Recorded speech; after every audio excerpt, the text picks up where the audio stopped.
The story Josh tells does not sound like a campfire tale polished through decades of retellings. It feels lived in, textured by memory, sharpened by fear, and shaped by a cultural understanding far older than the modern Bigfoot craze. Josh, a Native American man from Oklahoma, grew up on land where the presence of the Sasquatch was considered both real and significant. His people never used the popular name.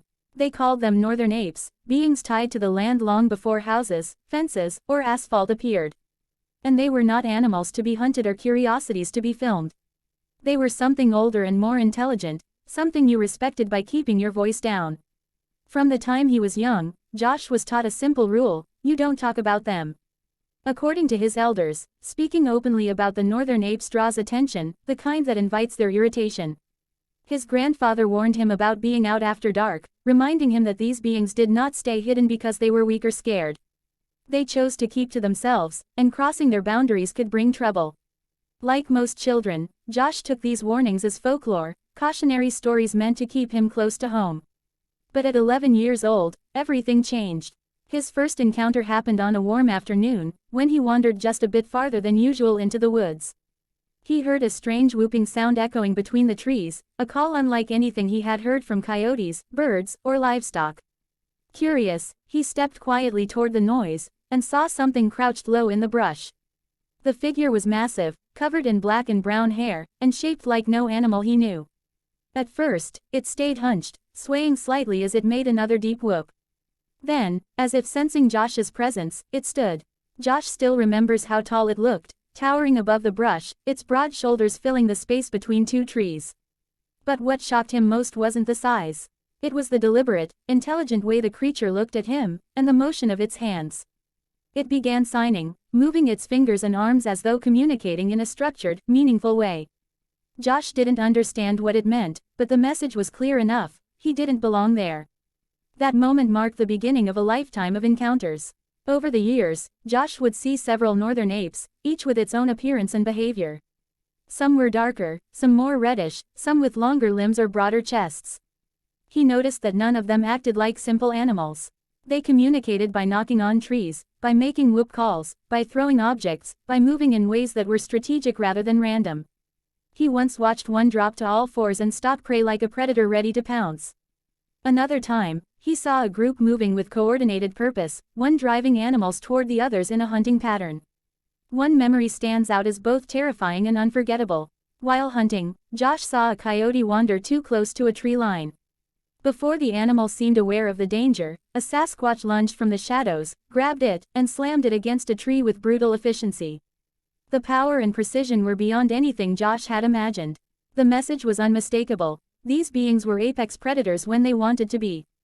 But the most chilling experience, the one that still tightens his chest when he talks about it, happened deep within a cave system in Oklahoma.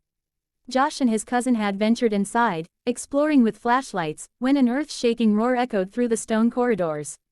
It sounded like a lion, but deeper, resonant enough to vibrate the rock beneath their hands. Immediately after the roar, multiple whoops came from outside the cave, as though a group was communicating in response. Josh and his cousin froze, listening as footsteps and low chatter approached the entrance. Then came a shout, a phrase in a language neither of them recognized: "Nah-ha-te." The voice was powerful, commanding, and carried a sense of warning. Josh would later describe it as a tone that communicated meaning even without translation. A moment later, figures with painted faces appeared at the cave entrance, towering shapes with blocky, canine-like teeth and bodies built like heavyweight athletes. They didn't attack, but they rushed forward with purpose, enough to send Josh and his cousin scrambling backward through the tunnels. To this day, he believes the shout meant something like, "Leave now." And he believes the beings showed restraint, a kind of protective aggression rather than intent to harm. In his view, the caves were sacred ground, not meant for human trespass. Through all of Josh's encounters, a theme emerges. The northern apes are not mindless monsters lurking in the woods. They are beings with rules, territories, and expectations. They serve as guardians of the land, responding when people disrespect boundaries. They remain hidden because they choose to, and because their presence is not meant for entertainment or exploitation. Josh often reflects on the cultural teachings he grew up with. His tribe spoke of the northern apes not as myths but as neighbors, unpredictable, powerful, and deserving of respect. The elders taught that these beings observed more than humans realized. They watched who was careless with fire, who took more from the land than they needed, who moved without awareness. In many ways, they were like the land itself, ancient, patient, and capable of sudden force when pushed too far. The modern world often treats Bigfoot stories as jokes, curiosities, or material for TV shows. But Josh sees the conversation differently. He believes the beings are still out there, still watching, still walking the same forests their ancestors guarded centuries ago. When he hears tree knocks or distant whoops, he doesn't think about blurry photographs or sensational documentaries. He thinks about the responsibility humans have to respect the land, and the consequences of forgetting that responsibility. For Josh, telling his story now is a careful choice. He knows the warnings about speaking too openly. But he also feels that sharing his experiences may help people understand why the northern apes stay hidden, and why encounters can turn dangerous when humans forget boundaries. The beings he grew up with are not imaginary.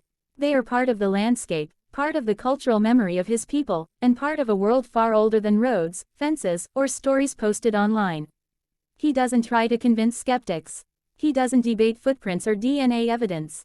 He simply speaks from lived experience. The towering figure who signed with its hands when he was a child, the coordinated hunters who moved through the woods like shadows, the painted faces in the cave shouting a warning in a language older than English. To Josh, these memories are as real as the land itself.